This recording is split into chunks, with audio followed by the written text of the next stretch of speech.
Bonjour à tous, bienvenue dans ce nouveau pas à pas. Aujourd'hui, nous allons faire un petit top ou une petite tunique ou pourquoi pas même une petite robe. Pour cela, on va faire donc un ouvrage en forme de rectangle. Vous avez deux possibilités, soit vous faites deux rectangles que vous coudrez l'un à l'autre, soit vous pouvez travailler de façon circulaire sur tout le bas de l'ouvrage et ensuite travailler la partie avant, puis travailler la partie arrière et coudre les épaules. Pour les tailles un petit peu girondes, je vous conseillerais de faire deux pièces. Tout ça, c'est pour une histoire d'emplacement, vous voyez, des manches. Si vous travaillez de façon circulaire, vous ferez par exemple tout le block stitch d'un bloc, il n'y aura pas assez de place pour les bras. Donc si vous êtes un petit peu gironde, mieux vaut faire deux pièces et vous pourrez ainsi plus facilement déterminer quel sera l'espace que vous avez besoin pour vos bras. Il suffira ensuite donc de coudre le devant et le derrière et de joindre sur les épaules. Ça, je vous l'expliquerai durant le déroulement de l'ouvrage. Donc vous allez mesurer la circonférence la plus large de votre corps, c'est-à-dire soit la poitrine, soit le ventre, soit les hanches. Vous la diviserez par deux et ça sera tout simplement le départ du bas de votre ouvrage. Vous reporterez ça, vous faites votre chaînette. Si vous avez par exemple 55 cm, eh bien vous ferez 55 cm de chaînette. Le seul impératif, c'est qu'il faut que ce soit divisible par 6. C'est-à-dire, ça sera pas 55, ça sera, pardon, oui, réellement 55 cm, mais il faut que le chiffre que vous allez trouver, eh bien, soit tout simplement divisible par 6. Par exemple, 108 mailles. Là, ça passera bien. D'accord? Divisible par 6 d'un côté et divisible par 6 de l'autre. C'est le seul impératif. Eh bien, écoutez, c'est parti! Serez-vous étonné lorsque je vais vous dire que j'ai utilisé de la Lara? Ben non, je pense pas, hein, parce que vous savez très bien que je vous en fais voir de toutes les couleurs de la Lara. C'est du coton qui est en numéro 4 et on va prendre un crochet en numéro 5. Alors, on va commencer, comme je vous ai dit, vous allez mesurer et vous allez diviser par deux, ça sera en deux parties. Vous pouvez bien évidemment faire en rond, hein, si vous avez envie. C'est ce que j'ai fait. J'ai fait en rond jusqu'à la poitrine et après j'ai travaillé la partie supérieure de la poitrine, là où c'était plus ajouré, et la partie arrière de la poitrine. Donc nous allons commencer tout simplement par faire une chaînette. Alors soit de la totalité du tour et vous travaillez en rond, soit de la partie devant et la partie derrière et vous vous joindrez après. Pour ma part, comme je vous ai dit, j'ai choisi de travailler de façon circulaire tout en montant chaque fois les rangs.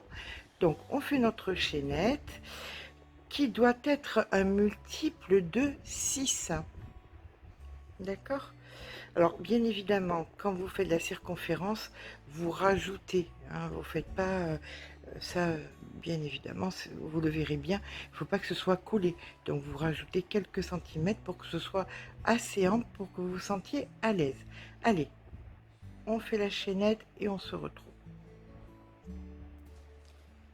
Donc une fois que la chaînette est faite, comme je vous disais, soit vous allez la relier pour faire un cercle et vous travaillez de façon circulaire. Je vais vous montrer la façon pas circulaire, c'est-à-dire le pan avant et le pan arrière.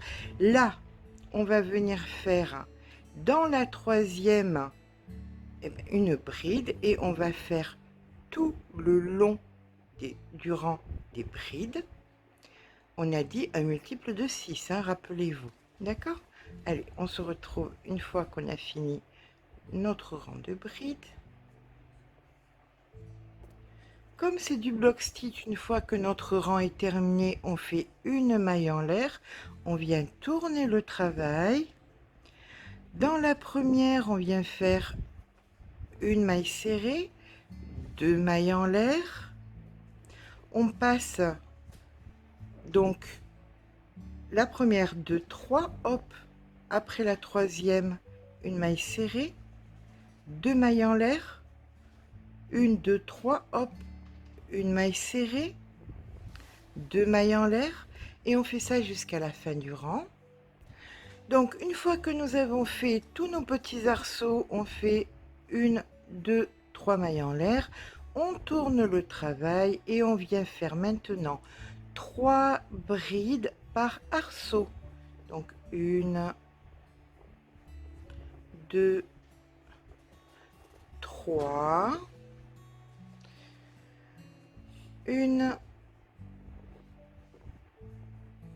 2, 3, et ça vous allez le continuer jusqu'à la fin du rang, et ensuite vous allez simplement alterner ce rang avec le deuxième, ce rang avec le deuxième, et ainsi de suite jusqu'à ce que vous arrivez au niveau de la poitrine qui vous convient, hein, à ras de l'entresein, au-dessus de l'entresein, c'est à vous de voir. Donc on se retrouve une fois que on arrive en haut. Et bien voilà, comme je vous ai dit tout à l'heure, moi j'avais opté pour le fait de travailler de façon circulaire. Alors quand on travaille de façon circulaire, au bout d'un moment on doit repérer la partie avant et la partie arrière. Donc on vient compter nos petits paquets de block stitch et on vient mettre, quand c'est à part égale, multiple de 6 bien évidemment. On met d'un côté, on met des marqueurs pour avoir la partie avant et la partie arrière. D'accord? Là maintenant, nous allons venir travailler le dessus de poitrine et ça va nous donner ceci. Donc je vais avancer pour que vous puissiez voir. Donc pour ma part, c'est cette hauteur qu'Imogène a besoin. Hein. Là, nous allons avoir les épaules, un espace pour le cou et les épaules. Bien évidemment, si c'est beaucoup plus, si vous avez besoin de beaucoup plus de largeur, ça sera quelque chose de loose. Donc maintenant, nous allons faire, disons que ça c'était la partie du dos, on va faire sur la partie d'avant, pardon, ce point. Donc ce point est très simple et se compose de 4 rangs. Ici, vous avez le premier, le second, un tout petit ici et de la grille en dernier.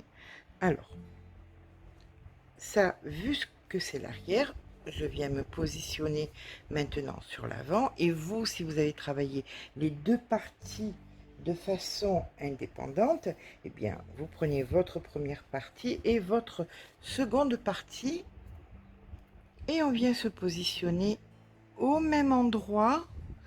Alors, il faut que ce soit bien évidemment que vos bras y rentrent, hein, qu'on soit d'accord là-dessus.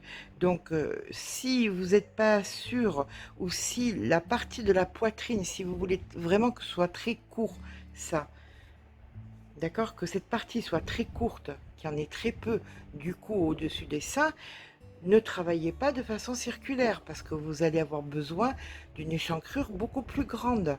Donc faites une partie avant et une partie arrière. J'insiste là-dessus. Entendez-moi bien. Si vous faites une partie, si vous faites une grande taille déjà, et si vous voulez qu'il n'y ait pas beaucoup d'au-dessus de poitrine, du dessus de poitrine, ne travaillez pas de façon circulaire. Après, vous viendrez me dire, non, mais ça n'a pas fonctionné. Non, non, mais je vous le dis, je vous avertis. Voilà, comme ça, c'est dit. Allez, on vient se positionner ici à l'intérieur. Hop, on vient faire une maille en l'air. Et maintenant, c'est parti. Donc, on va travailler sur 6, ça sera tout le temps des morceaux de 6 mailles. Hein. On vient donc dans la première, ici, on fait une maille serrée, une, 2 mailles en l'air.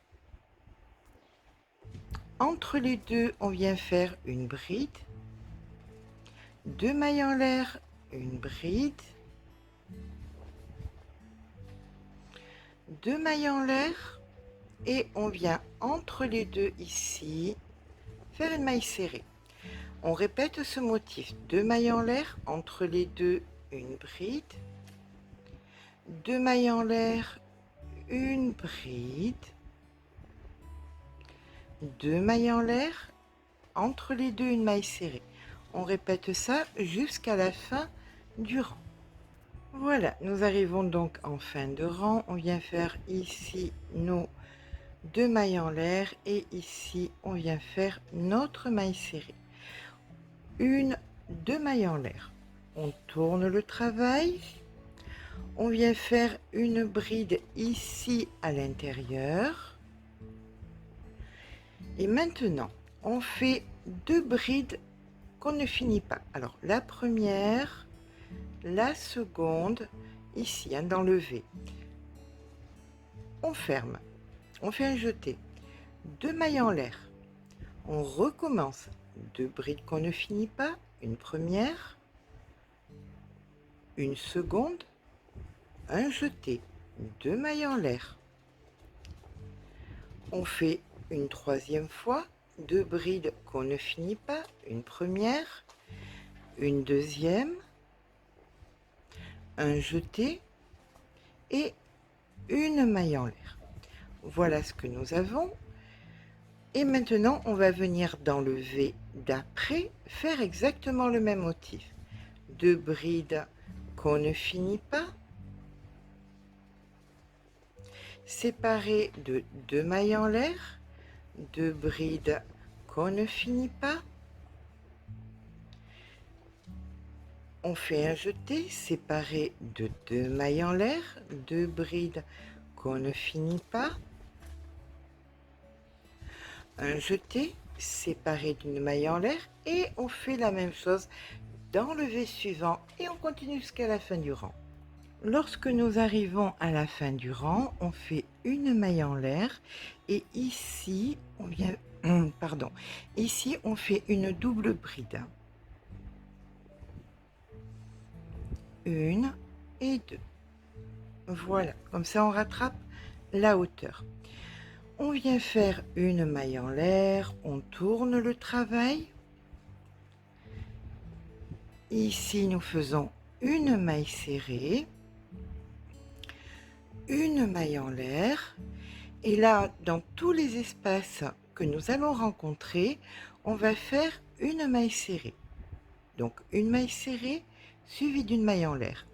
Ici, il y a un espace, donc une maille serrée, une maille en l'air. Un espace, donc une maille serrée, une maille en l'air. Un espace, donc une maille serrée, une maille en l'air. Et on fait ça jusqu'à la fin du rang. On se retrouve donc en fin de rang. À de suite. Arrivé à la fin du rang, on vient faire une seconde. Là, nous avons fait une maille serrée. Et bien, nous faisons une deuxième maille serrée. Et on vient faire à présent une 2 mailles en l'air. On tourne le travail. Là, ça va être, pardon, excusez-moi. Là, ça va être un rang de grille, donc de résille. Donc, on vient faire une bride, une maille en l'air. Dans les espaces que nous avons créés, nous allons venir faire une bride qui sera toujours suivie d'une maille en l'air. Donc ici, nous avions un espace, donc on en a une ici, une bride, hein, une maille en l'air. Ici, nous avons un espace, donc la seconde est ici. Et ici, nous avons la troisième. Et on continue. Maille en l'air, on vient chercher l'espace. Ici, maille en l'air. Bride dans espace, maille en l'air. Maille en l'air, bride dans espace. Et vous allez vous rendre compte que vous aurez 3 résilles par motif. D'accord?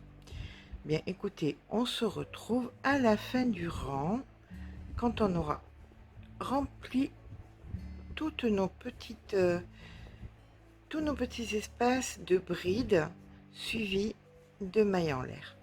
À de suite. À la fin du rang de nos résils, on vient faire une maille en l'air, on tourne le travail. Et là maintenant, on vient faire ici dans la première une maille serrée, suivie de deux mailles en l'air. Là, à présent, on va venir, vous voyez, c'est simplement une répétition du motif. Ici, on va recréer le V pour pouvoir repartir. Donc, immanquablement, où il y a le V, il va venir se créer toujours ici. Donc, vous ne pouvez pas vous tromper, vous faites donc la bride, deux mailles en l'air, dans la même maille, une bride, suivi de deux mailles en l'air, là, au même endroit, c'est-à-dire ici, la maille serrée, et on recommence. Deux mailles en l'air, ici, une bride, deux mailles en l'air, ici, une bride, deux mailles en l'air, ici, on le voit, hop, la maille serrée. Et là maintenant, vous avez tous les éléments pour monter autant que vous en avez besoin. D'accord? Alors, bien évidemment, vous tomberez là où il faudra que ça tombe. Il ne faut pas attendre un motif particulier pour arrêter. C'est-à-dire que si c'est ici que c'est bon, que vous trouvez que vous n'avez pas besoin de plus, eh bien vous vous arrêtez ici. Si c'est au niveau de la résine, c'est au niveau de la résine. Si vous voyez ce que je veux dire, il n'y a pas à dire « Ah ben il faut vous arrêter pour commencer les épaules quand vous serez à tel niveau, à tel niveau ». Non, vous vous en moquez. Quand vous trouvez que c'est bon, c'est bon. Moi par exemple, ben, c'est à ce niveau-là qu'il va falloir que je m'arrête, et ben, je vais joindre à ce niveau-là, tout simplement. D'accord? Mais écoutez, on se retrouve quand on a fait les hauteurs. Vous allez joindre les côtés, si c'est des côtés ouverts. Si c'est pas des côtés ouverts, eh ben, écoutez, on se retrouve pour faire les épaules, pour faire les coutures des épaules. À tout de suite. Donc à présent, lorsque nous avons fini les longueurs, les hauteurs tout au moins, et que vous avez joint les côtés, il va suffire de venir faire le col. Donc pour faire votre col, il nous faut approximativement 25 cm d'encolure. Ce qu'on fait, c'est qu'on va venir plier en deux, comme ceci, et on va venir compter grossièrement 13 cm, 12 cm et demi, 13 cm, et on va se repérer. Donc ici 12, voilà. Donc ce point là,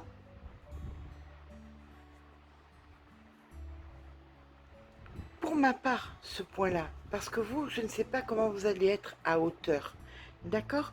Donc on se repère comme ça, vous repérez un point quelconque sur votre ouvrage. Vous pouvez bien évidemment marquer, vous marquez donc celui-ci. Je vais marquer de façon symétrique, donc j'ai deux petits ponts, hein, je considère un, deux.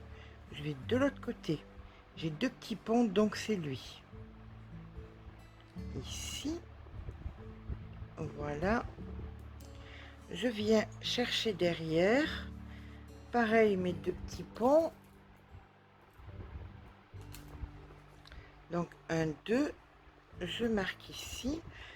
On est bien d'accord, hein, vous ne serez pas au même niveau parce que tout dépendra de votre morphologie.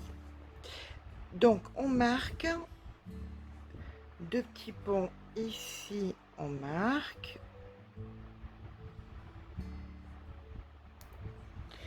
Et là maintenant, je sais que je vais devoir joindre un côté jusqu'au marquage et l'autre exactement pareil jusqu'au marquage. Je vais choisir la méthode de l'aiguille, vu que c'est très aéré, très dentelle, je ne veux pas faire quelque chose de trop gros.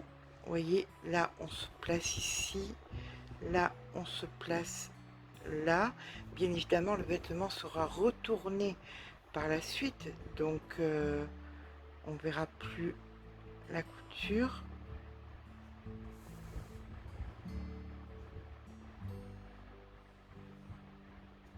Voilà, et puis là, simplement, une maille. Alors, soit vous choisissez la méthode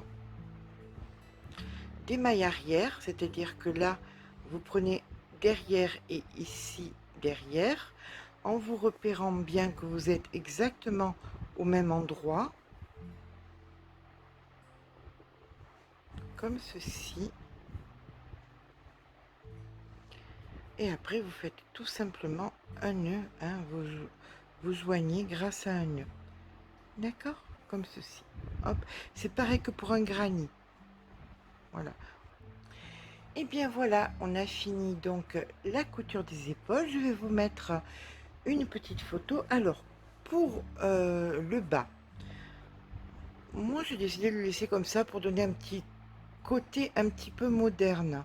Pas mettre de petites choses qui donneraient un côté un petit peu ancien. Bien évidemment, si vous voulez faire une autre finition, c'est à vous de voir. Pour ma part, c'est exactement ce que je voulais faire. Vous avez donc la photo. J'espère que ce petit pas à pas vous aura plu. Si c'est le cas, eh bien, n'hésitez pas à laisser un petit pouce en l'air, ça fait toujours plaisir. Mais surtout, abonnez-vous. Allez, gros bisous et à très vite.